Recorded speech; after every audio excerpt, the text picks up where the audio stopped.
Hey everyone, so just real quick, this will be a double intro. Number one, as the title says, it's for sale.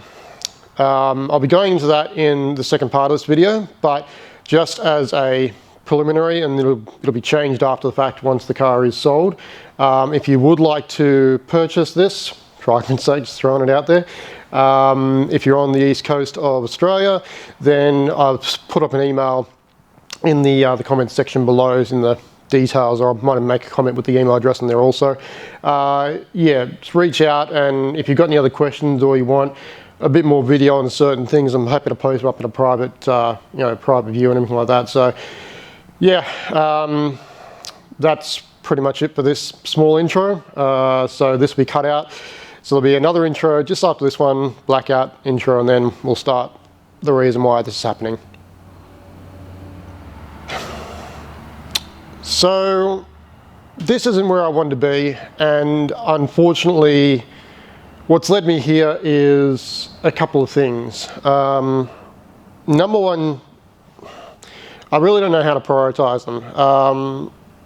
There's a lot that has pushed my decision to unfortunately get rid of this, and it's not really been an easy choice, and I know I'm going to regret it, but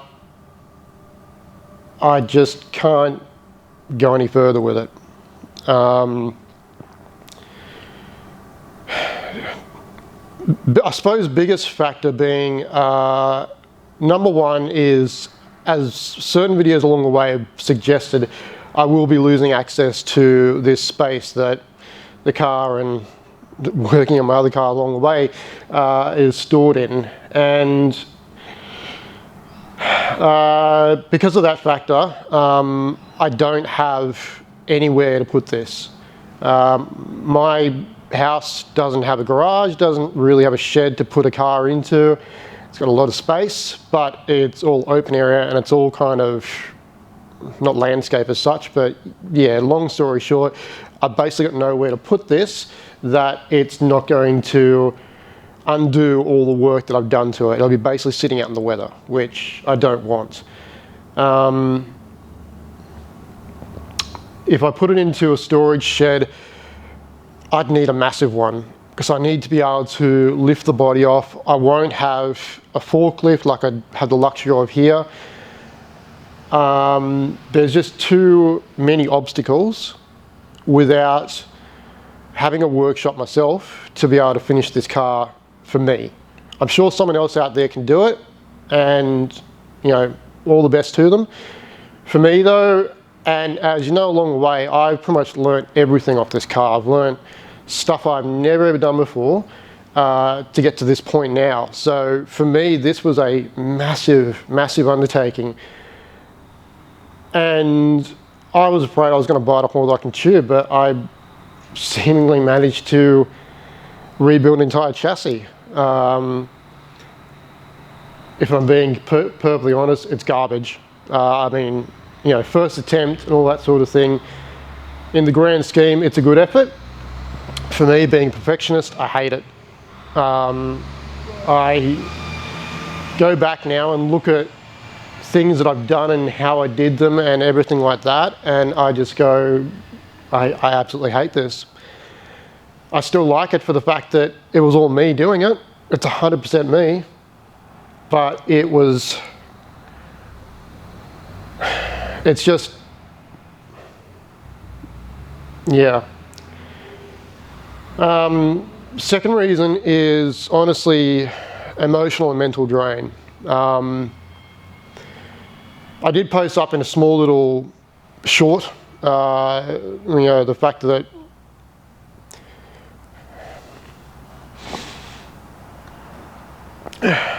that quite some time ago, nearly a year ago now, my dad passed away, and it's still hard, and it's still hard for everyone, and unfortunately there's still things going on in the background with regards to sorting out stuff on behalf of him, and it's not like he left anything, it's just the system. It's just the way the system is, the fucking broken system that it is. So in that video I mentioned that I was building this because, well, it wasn't because, but it was one of the things that I wanted to take my dad for a drive in this. We both love Porsches, we were both into cars. He got me into cars.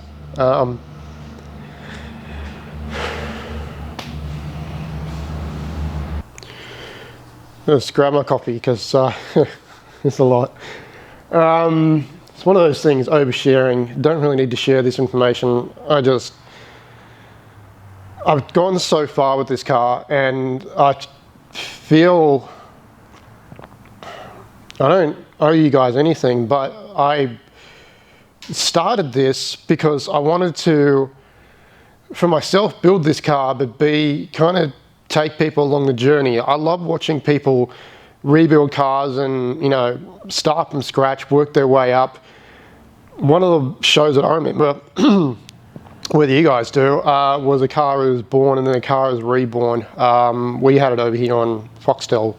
But yeah, a guy in the UK did an E-Type Jag, and I can't remember what the other car was now, but then he also did a helicopter.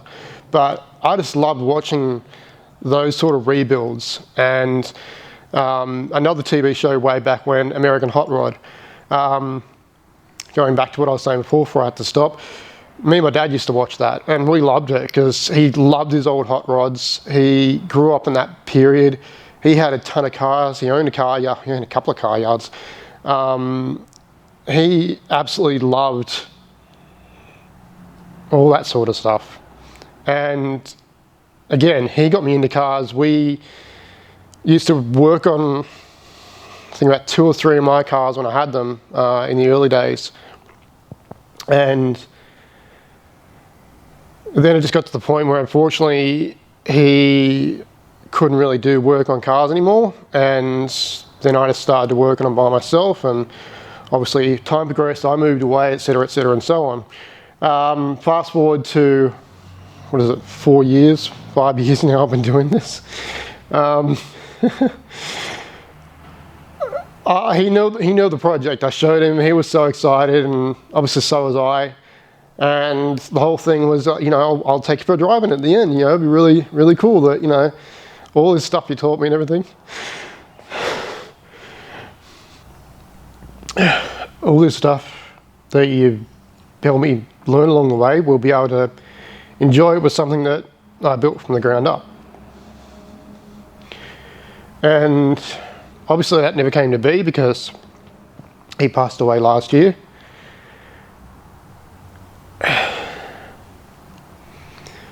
And despite my last video of this car, which I don't even remember when that was now, I think it was the beginning of the year, end of last year, I can't remember.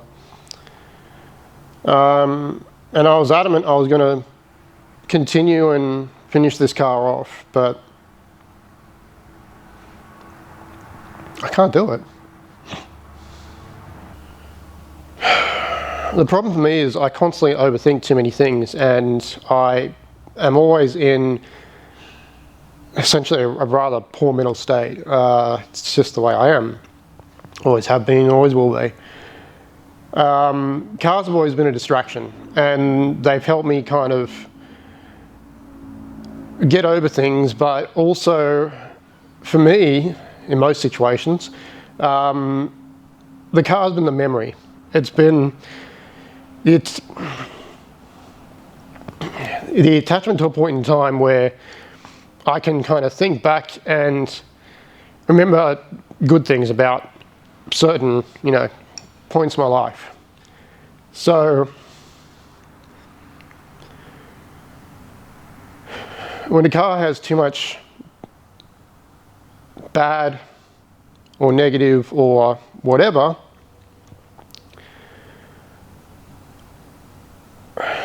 I've just got to remove it. So this thing, unfortunately now, kind of fits that bill.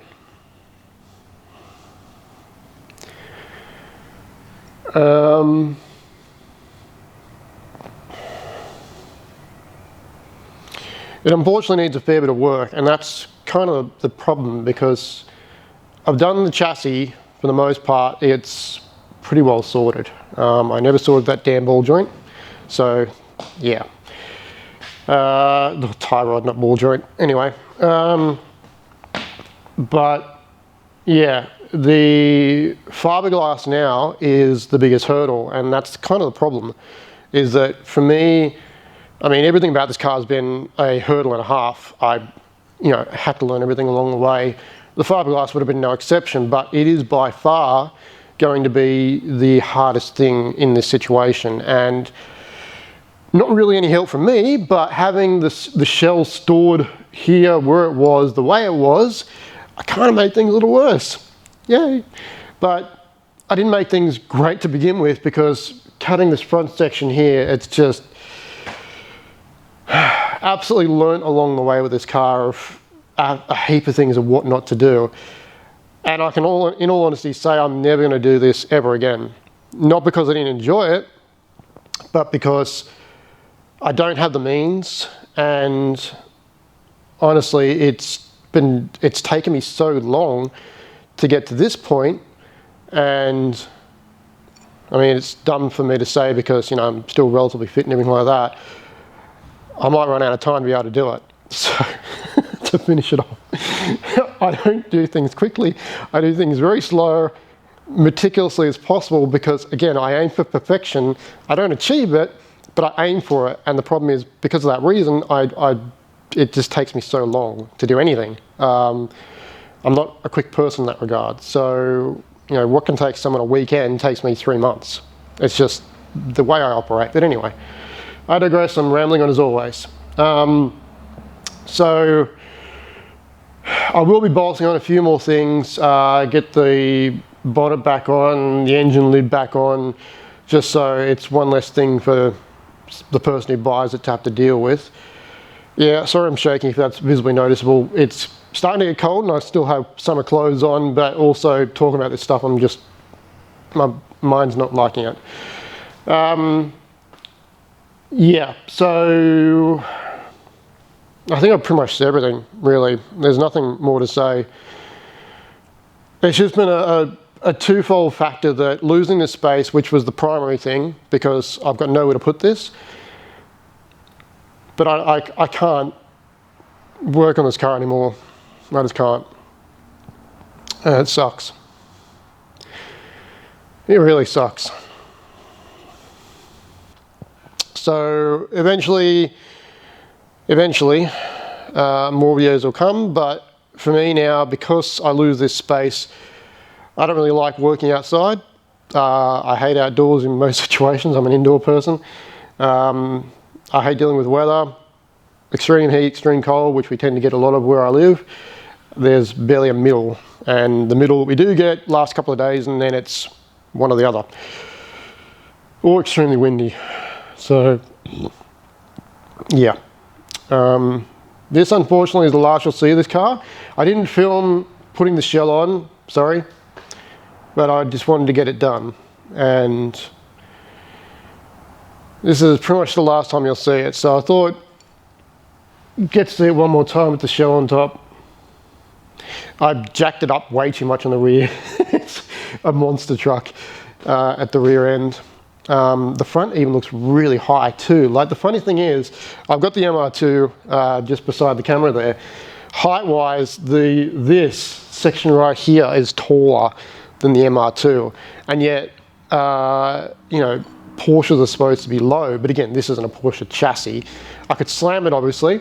The side skirts, which I think they're at the back somewhere, they do add a bit of depth, so it does bring it down a bit more, obviously. Maybe, it covers this, so that'll be the bottom of it, where the frame is. So it's still a good 2 fists, so probably about another, what is that, 3-4 inches, so about 8 inches off the ground, so that's heaps of clearance. But with that being said, there's barely anything in here. There's no interior, there's no fuel tank. Engine, piece of crap engine. So yeah, there's still a lot of weight missing to kind of hunker this thing down a little bit more.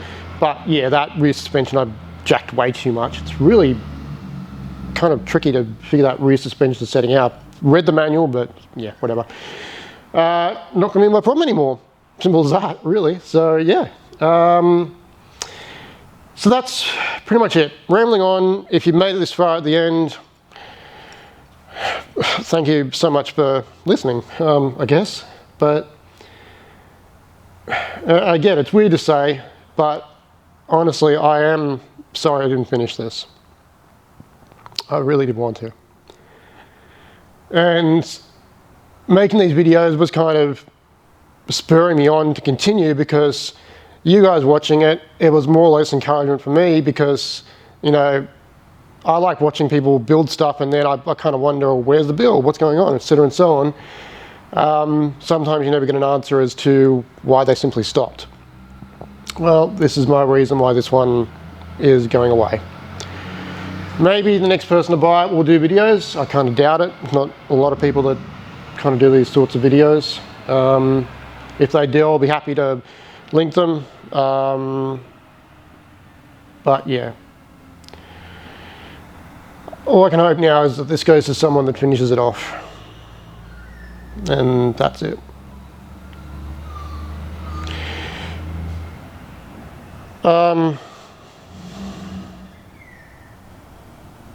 Thanks, guys.